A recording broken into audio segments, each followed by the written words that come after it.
Hello everyone and welcome to the third and final episode of the prologue for Motogp 24 career mode. Now, the latest rumours is Ahern is close to a sensational leap into Motogp. If he finishes ahead of Alonso, that would sort of like the beginning of a new adventure. So in the final race of this little prologue, if I beat the newly crowned championship leader, David Alonso, I will get some offers from GP. So that is the goal for today, is that we see can we leapfrog into the big bad world of MotoGP. Now, it's going to be tough. We're going to have to make a decision at the end. So I'm unsure what I'm going to do. Even if we get the contract, it's going to be an interesting race. I'm not usually a fan of Valencia, but to be fair, I'm really enjoying these Moto3 bikes, so something might change. Anyway, let's get into the Circuit Ricardo Tormas in Valencia. Just quickly guys, if you do enjoy today's video, if you wouldn't mind, let me know with either a like or a comment, and maybe even consider subscribing for future videos. Thanks, back to the video. So at the end of free practice, it looks like the adaptive AI is slightly getting into its groove. Now we are now on P7. I actually topped most of this session. Suzuki was about 0.6, 0.7 off. It was quite funny actually, because I went out and I said a soft, and I was just going lap after lap after lap. I'd go a second clear, Suzuki come back to like 0.4 off, then I'd go a second clear, then he'd be like 0.6 off. We were obviously at two different parts of the track and just kept like beating each other's lap times and keep like pushing the boat on. Didn't really think to go for a second run, and they did improve, so track obviously improved towards the end of the session. Holgado tops it, and my main man Alonso is in P2, so not amazingly off the pace, which is good. So hopefully in qualifying it's going to be a tight, hard battle as always, so let's get into it. So we're here in Q1. Now obviously I did well in P3 it must have been, but I'm not too sure, is it because I'm doing one of the free practice or I'm not doing the actual practice, but each race we kind of keep getting into Q1. I'm also thinking as well, maybe it's because the simulated times are just way quicker than what we're doing in the session. But funnily enough, right, it's fully dry. I want to set slicks, but I have a rain suit on. So I'm going to get a lap in early here in Q1, because I imagine there's rain coming. As thankfully the two layup bikes are very nice coming out of the pits, because I was afraid they'd just come straight onto my line. But in fairness, no, they were actually quite nice about it. But so yeah, I'm going to try and get a lap in here. I'm going to kind of watch the session then from the pits and see if it does actually rain, because we could get rain for Q2, which would be really interesting here in Valencia. So 40.5 here in Q1, fast lap of the weekend so far to anyone, so that is quite good. So we should be able to hop back into the pits, and I imagine that will put me through. And let's see if it starts raining. So funnily enough, here inside the box, if you look at the top left corner, it says 0% chance of rain, so quite concerned why my guy decided the wetsuit was needed. But yeah, I don't think we're going to get the rain. I'm going to go back to the track now in a sec just to make sure it's not raining. But you see as well here, if I was on the wrong tires, it would tell me that they're the, like I'll show you for example, a wet front and wet rear end. If I come out, it'll give me that warning saying they're not the appropriate tires. So yeah, I don't think we're going to get any rain. It's a bit strange that he decided the wetsuit was needed for Q1. So we did top it. It stayed dry for the whole session. Yeah, not too sure why I had the wetsuit on. It was quite funny. It was kind of like weird foreshadowing, because I was expecting like I had to get the lap in, so pushed on quite early and got a really good lap in fairness. So yeah, I'm interested now though, will the game be raining in Q2? Will that be why he had the wetsuit on? But yeah, funnily enough somehow, I don't understand that. But anyway, we're into Q2, that's all that matters. We can challenge for the front two rows. So for Q2, he doesn't appear to have the wetsuit on, which is interesting. It is cloudy and overcast, there's no chance of rain again, so maybe, I know tomorrow is going to be questionable weather at best, so maybe he's just wearing it in to get a feel for it. Not too sure, but anyway, qualifying time, let's go and see if we can go and smash the lap record. So once again, we're actually wearing the wetsuit for some reason. We're going to go with it that he's betting it in for tomorrow. That's what we'll go with, because it's an interesting one to see him actually wearing it in the dry, which is funny. Up the line, it's been a decent lap. Is it going to be the first sub 40 of the weekend? Yes it is. I'm going to put my hat on that and say that is going to be good enough for pole position. So for the final race of the season at Valencia, we are going to start on pole position. That was a crazy, really good lap at the end for me there to get into the 39s. It's a shame the AI didn't seem to find speed in Q2, because they're actually quicker in free practice. So maybe slightly worse condition or something, but for whatever reason they just didn't find it on the important Q2 session. But anyway, pole position for me. Let's go and see, can we make it a dub. Good morning from Valencia. We're live in Spain and ready to bring you the Valencian Grand Prix. Just a few more moments and we'll switch to the starting straight for the Moto3 class race. Let's move straight to the starting grid. There's very little time until the start of the race. You can literally feel the tension. The forecasts for the race say to expect rain at any moment. The mechanics are keeping the wet tyres ready should the race be interrupted.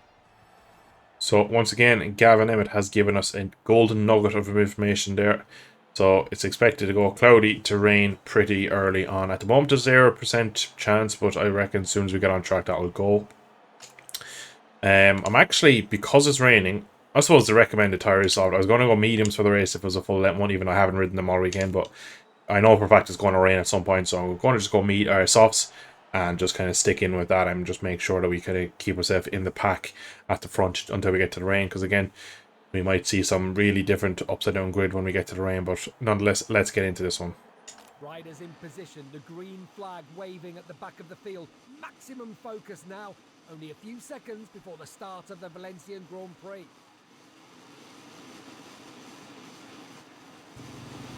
Here we go. Need to get a good start. Our track to overtake is Valencia. Just going to move over slightly on them. Alonso going up the outside. It is. Going to just hold into turn one though. Perfect start. So we'd lead, take the whole shot. Let's just try and manage this now until the rain comes, because not much we can do until that rain comes.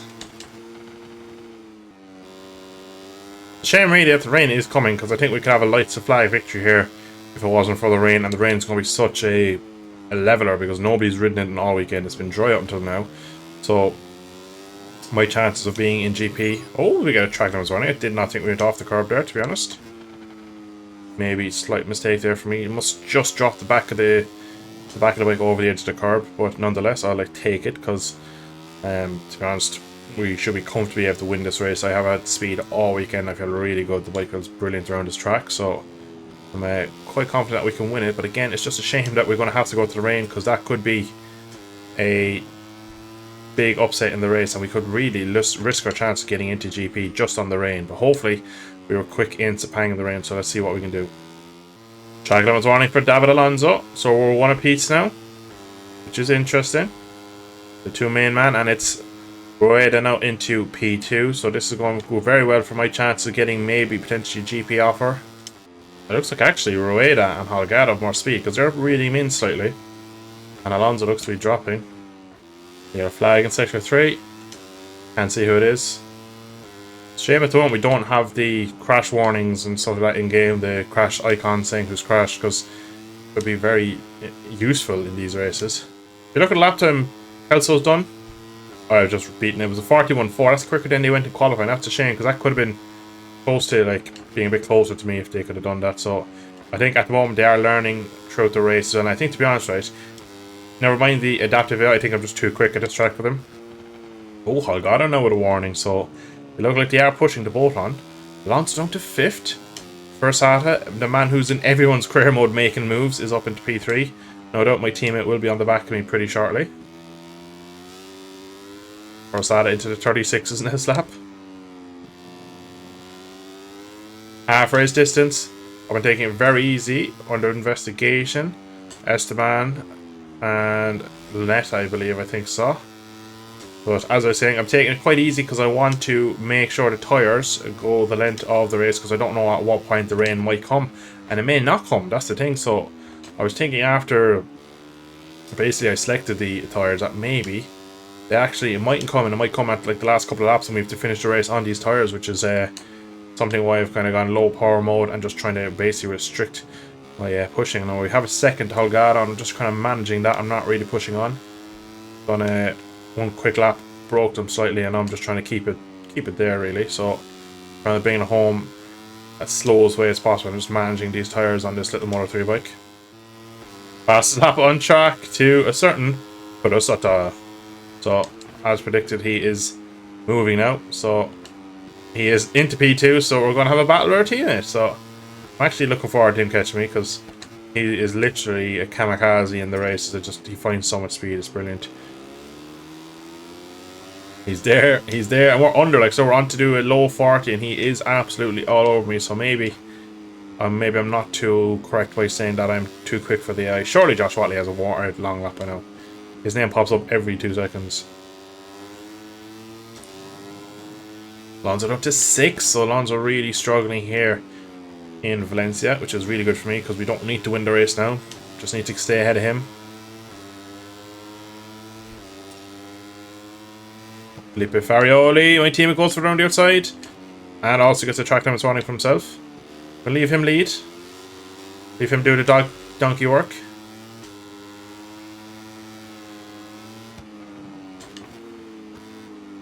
Again, if the rain comes and he's leading, he can manage the speed. I don't need to do it. I just need to keep myself on 2 wheels then.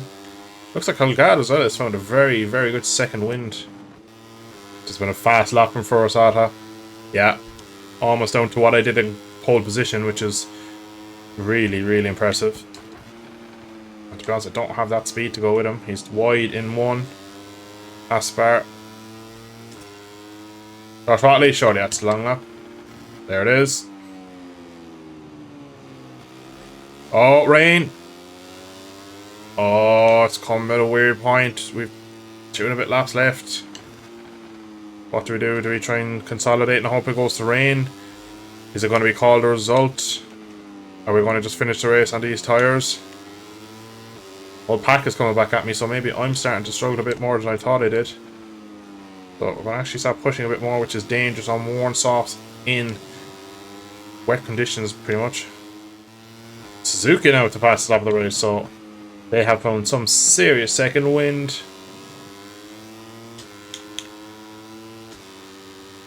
Rain's getting heavier. Oh, we're deep, we're deep, we're deep. No. This could be the podium gone.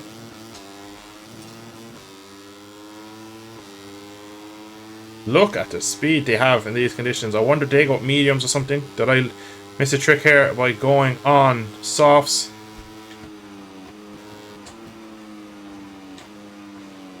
Oh, God, is wide. We're going to do our best to get the run into turn 2. Very weirdly named McDoon. Strange that there's an Aussie named at a corner here. Surely just going to get red flagged any second. The clash further back. Holgado with another warning. I want to finish the season at least on the podium. To be honest, I thought I had this race wrapped up, so it's just quite not good for me, really. And that is Alonso catching me, so now I'm really struggling. I want it to either be red flagged or something. I don't know what I want, but I am struggling here now in Valencia in the rain, or I'm going to maybe miss out on an opportunity to get to GP. Oh. Now, as the Moto3 riders do their cool down lap, let's take a look at the final results of the race we've just seen. Oh, look at that. That's amazing. They went back to the last lap. Oh, that's very good.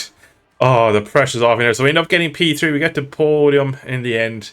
Oh, what a race that was. That was amazing. Because I was just thinking there towards the end, like, does the game know that they'll call it at 2/3 race distance? Will we have to do another couple of laps? But geez, they caught me right at the best time, because Alonso was on my back wheel and we'd lost positions to Antonio Rueda and Suzuki as well. So it was dangerous there, and I lost so much feel when the rain came. It was so strange to see. Again, I wonder, were they on mediums, and was that just a better tyre, to be honest, when it came to the rain? Because in fairness, for Rosata started catching me before the rain, but it was when the rain came down, everyone came back at me. But that is our objective done, P3 in the race. So let's see if that finishes us in the championship. Oh, we miss out on 5th, but in fairness, P6 overall is not too bad. I think we started in like P8, so we did pretty well to get Nep and Munoz in these final 3 races. So after having such a good basically finish to these little 3 races, we have unlocked, by the looks of it, the Motogp event, so that is good. So 1 race, 2 podiums, 1 pole position, final place was 6th overall. Pretty good result, I must say. Now, market transfers. Thanks to the market transfer at the end of the career, the real riders will be able to change teams, similar to what takes place in real life. Choose whether to start the season with the market already active, enable the market at the end of your first season, or disable it and play with the 2024 roster. You won't be able to enable or disable the market during a career in progress, so we can't do it in the season. Now, what I do from the second season,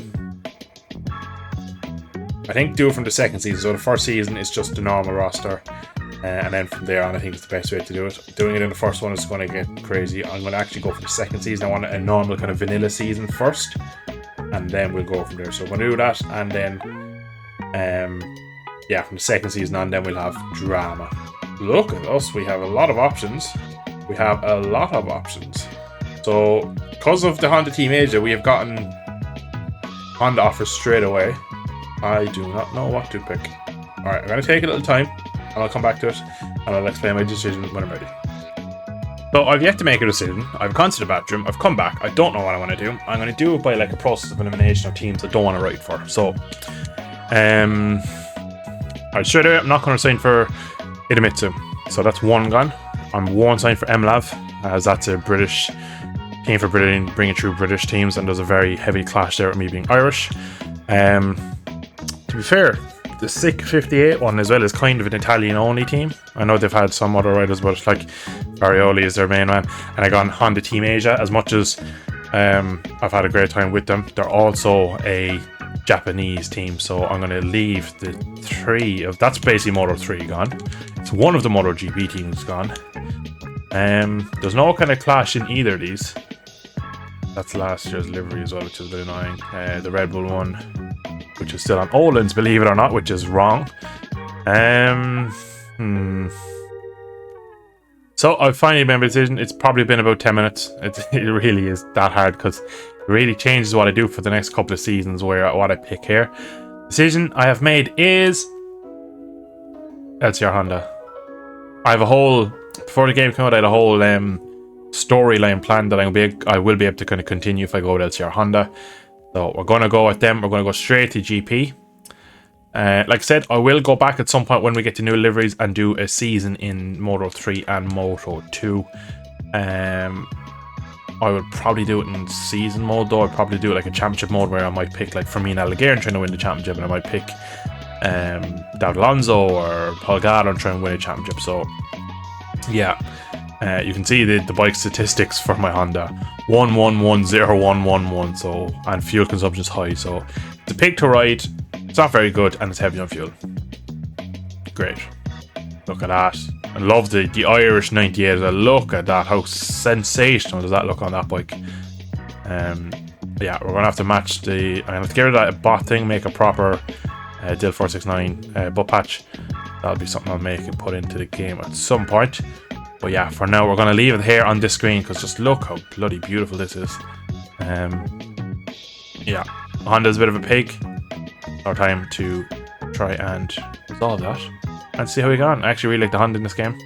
Bit of a handful, but nonetheless, this is our steed for the 2024 MotoGP season. Thank you everyone for watching. I hope you have enjoyed today. We'll be back next time in MotoGP. Thank you all for watching. See you in the next one. Slán go full.